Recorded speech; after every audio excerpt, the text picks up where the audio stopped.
goodness. Tapos na si Margons.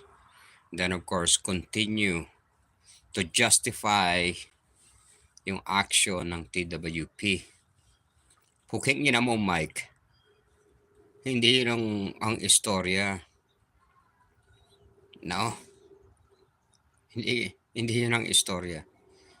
So, wag ka na magrason pa. Ikaw din, Bonpan. Kinukumbinsin nyo si Patatas Boy. Maniwala sa inyo. Kagaguhan ninyo. Walang difference. Yung pag-akyat ni Margons doon, bakit kailangan pa magpaalam sa inyo? May kontrata ba kayo? Sabi nga ni Patatas Boy, di ba? Pinaalam ko na nga sa inyo. May kontrata ka ba? Patatas Boy?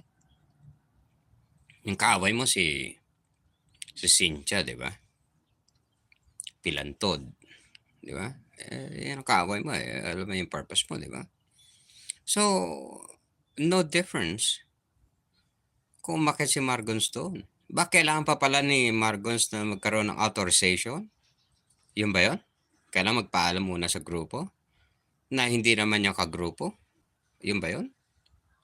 Di ba? So, of course, titimbangin mo rin, Patatas Boy. Minamanipulate na yung ano mo, yung the way they, alam mo naman, team yan. Ay, siyempre, ikukumbinsi ka niyan ng maayos. Ikukondisyon ka niyan. Di ba? Puking ina mo, Mike Manalo. Umakit ka rito. Tingnan natin yung totoong istorya. Ba't hindi mo sabihin yung totoong istorya? Puro kayo palusot. Puro kayo. Bla, bla, bla, bla, bla, bla, bla. Di ba? Yan. Diyan kayo magaling. Is the conditioning of the mind. Diba? Puking ina mo. Kapaliwanag ka, ito yung nangyari, ito yung ganun-ganun, hindi namin sinisingil. Well, I guess kay Patatas Boy na lang mag-review siya. Patatas Boy playing safe. Siyempre. Wala namang pinagkaiba si Margons saka si Patatas Boy. The only difference is, nagpaalam daw si Patatas Boy. Bakit ka magpapaalam? Meron ka bang contract sa kanila? So, kailangan mo ba magpaalam to convince them, to justify your purpose? Di ba hindi? Maling ano yun.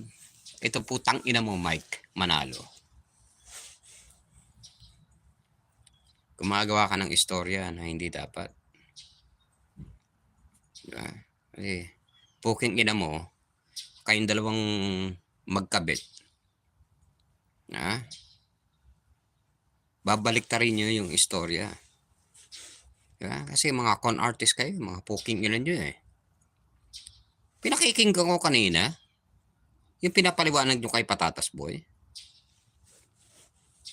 Para kayong santo ngayon, sa harap ni Patatas Boy. Ikaw din, Bonpan. Puking ina mo. Manindigan ka sa sarili mo. Utang ina mo, tandaan mo na.